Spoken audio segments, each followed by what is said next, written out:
कि साधु हृदयम मह्यम साधूनां हृदयम त्वहम मदन्यत्तेन जानन्ति नाहं तेभ्यो मनागपिः। साधु पुरुष मेरा हृदय है और मैं साधु पुरुषों के हृदय में विराजमान रहता हूं, संतों के हृदय में विराजमान रहता हूं। वो मेरे अलावा किसी और को नहीं जानते, तो मैं भी उनके अलावा किसी और को नहीं मानता हूं। इसलिए तुम्हें यदि रक्षा चाहिए तो वहीं जाओ। प्रभु सामने दरवाजे पर सुदर्शन है, बोले यहां से मैं तुम्हें बचा सकता हूं, लेकिन रक्षा अम्बरीश ही कर सकते हैं। बोलो राधे राधे राधे राधे। दुर्वासा ऋषि दौड़ करके अम्बरीश जी के पास आए। 1 वर्ष का समय व्यतीत हो गया, लेकिन राजा की निष्ठा देखिए, उसी जगह हाथ जोड़ करके खड़े हैं। मेरे द्वार से ब्राह्मण देवता भूखे चले गए, जब तक वो लौट करके नहीं आएंगे मैं भोजन नहीं कर सकता। दुर्वासा जी दूर से कहने लगे, भैया अम्बरीश जी हमारी रक्षा करो, राजन हमें बचाओ। अम्बरीश जी साष्टांग लेट गए। गुरुदेव मैं आपके चरणों में प्रणाम करता हूं। बोले प्रणाम पीछे करना, सुदर्शन से मेरी रक्षा करो। भगवान सुदर्शन के लिए अम्बरीश जी ने प्रार्थना की है, लेकिन सुदर्शन जी अत्यंत क्रोधित हैं। तो बड़ी एक सुंदर बात अम्बरीश जी बोले, यदि नो भगवान प्रीतः एक सर्वगुणाश्रयः सर्वभूतात्म भावेन द्विजो भवतु विज्वरः। यदि मैंने निष्ठा से गोविंद के चरणों की प्रीति की है, यदि मेरा निश्चल प्रेम प्रभु के चरणों में है, तो भगवान सुदर्शन शांत हो जाएं। ऐसा कहते ही भगवान सुदर्शन शांत हो गए, अपने मंदिर में जाकर के विराजमान हुए। दुर्वासा ऋषि की प्राण रक्षा हुई। अम्बरीश जी ने सुंदर थाल सजवाया, 56 प्रकार के व्यंजन बने हुए हैं।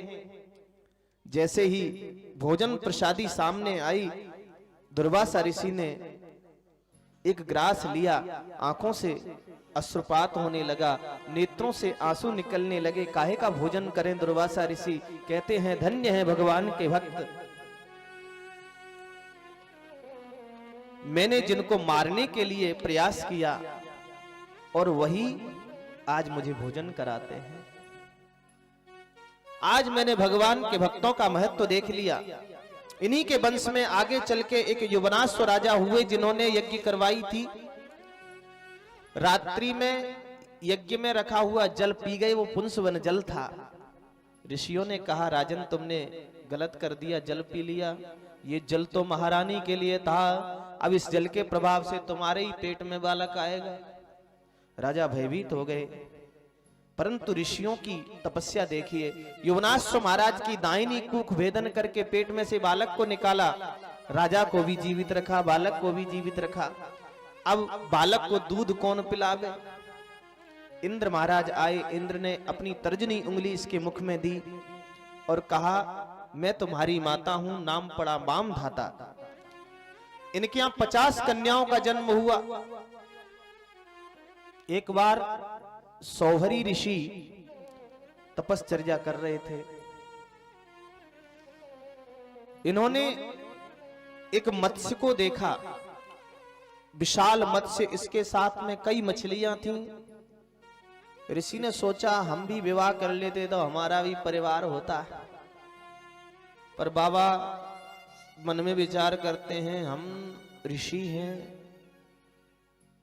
बाबा जी से कौन अपनी कन्या का विवाह करेगा? वही कन्या वाले भी, लड़की वाले भी बहुत कुछ देखते हैं, बहुत कुछ कोशिश करते हैं, घर परिवार अच्छा हो, जमीन जायदाद भी हो, लड़का भी कुछ कमाता धमाता हो, तो हम अपनी बेटी का विवाह करें। और जो कमाता नहीं हो उसके साथ में विवाह कौन करेगा अपनी बेटी का? ऋषि ने सोचा कि चलो देखते हैं, प्रयास करते हैं। सुमामधाता के पास में पहुंच गए, राजन तुम्हारे पास 50 कन्या हैं, एक कन्या हमें दे दो। अब राजा मना करने से तो रहे, इसलिए बोले ऋषि हैं, तपस्वी हैं, हमने मना किया और कहीं इन्होंने साप दे दिया, बोले तुम्हारा राज्य नष्ट हो जाए तो फिर। परंतु राजा चतुर तो थे ही। राजा ने हाथ जोड़ करके कहा गुरुदेव आप भवन में पधारिए, जो कन्या आपको पसंद कर ले उसके साथ हम विवाह कर देंगे, हमें कोई तकलीफ नहीं। शौवरी ऋषि तो प्रसन्न हो गए, बोले राजा बड़े चतुर हैं, हमारे ऊपर ही हमारी बात टाल दी। परंतु शौवरी ऋषि ने अपनी तपस्या का बल दिखाया, कुछ तपस्या का प्रभाव अपने ऊपर डाला। बूढ़े ऋषि, सुंदर 21 वर्षीय दिव्य अंग कांति, बड़ा तेजोमय स्वरूप धारण किया ऋषि ने, और जैसे ही भीतर प्रविष्ट भये 50 की 50 कन्या मुग्ध हो गईं। राजा ने कहा बढ़िया रहा महाराज, हमको कहीं ढूंढने जाने की आवश्यकता नहीं है, 50 ही ले जाओ। 50 कन्याओं का विवाह शौवरी ऋषि के साथ में हो गया, राजा फ्री हो गए। बोल वृंदावारे की जय हो। इनके वंश में आगे चल करके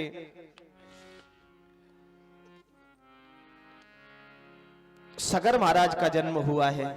इनकी यहाँ भी 2 रानियां थी, सुमति और केसनी। एक रानी के यहाँ 60,000 पुत्रों का जन्म, एक रानी के यहाँ एक पुत्र का जन्म जिनका नाम था असमंजस। इनके अंशुमान हुए।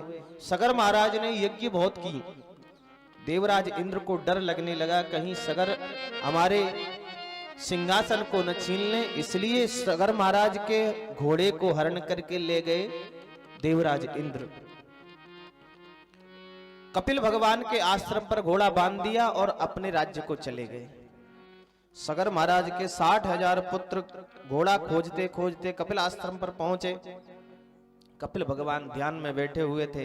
कपिल भगवान को देख करके कहने लगे, ए सब आज हरस चौरह आस्ते मीलित लोचन।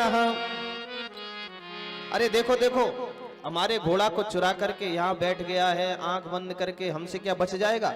हन्यताम पाप इति षष्टि सहस्त्रिणः, मार डालो इसको, मार डालो। ऐसा कहकर के 60,000 सगर के बालक एक साथ दौड़ पड़े कपिल भगवान को मारने के लिए। जैसे ही इनके अंतःकरण में कुमति उत्पन्न हुई, उसी क्षण पाप रूपी अग्नि भी प्रकट हो गई और पाप रूपी अग्नि में जलकर के ये सब भस्म हो गए। बोलो राधे राधे। राधे राधे। जो अपराध भगत कर करई, राम रोस पावक सो जरई।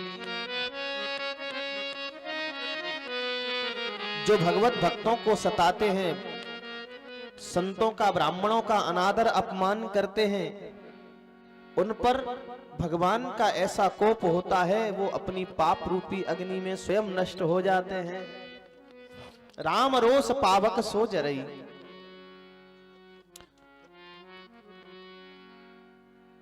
अंशुमान पहुंचे। अंशुमान ने देखा हमारे बाबा का घोड़ा तो बंधा हुआ है, लेकिन कपिल भगवान बैठे हुए। अंशुमान ने जाकर के प्रणाम किया। कपिल भगवान कहते हैं, बेटा अंशुमान, अपने बाबा का घोड़ा लेकर के जाओ, यज्ञ को पूर्ण करवाओ।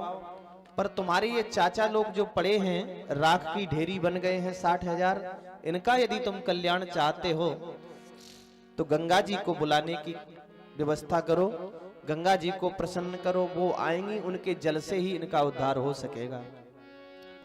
अंशुमान ने तपस्या की, गंगा जी को प्रसन्न नहीं कर पाए। इनके यहाँ दिलीप का जन्म हुआ, वो भी तपस्या में संलग्न रहे, पर गंगा जी प्रसन्न नहीं हुई। इनके यहाँ भागीरथ जी का जन्म हुआ। भागीरथ जी ने घोर तपस्या की, गंगा प्रसन्न हुई और कहा, वत्स मैं आ तो जाऊंगी पृथ्वी पर, परंतु मेरा बेग कौन धारण करेगा। तो भागीरथ जी ने भगवान शंकर जी को मनाया है। शिव जी ने विशाल स्वरूप धारण किया, जटाओं को खोल दिया।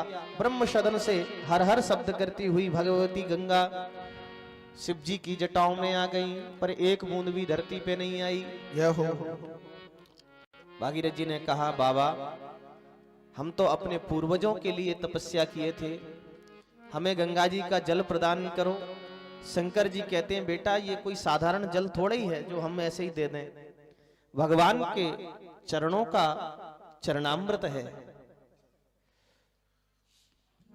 प्रभु नारायण भगवान वामन के चरणों से ये गंगा निकली है, पहले इनका पूजन करो तो हम देंगे। भागीरथ जी महाराज ने बड़ी विधि के साथ पूजन किया है। जब पूजन पूर्ण हो गया तो स्तुति करने लगे।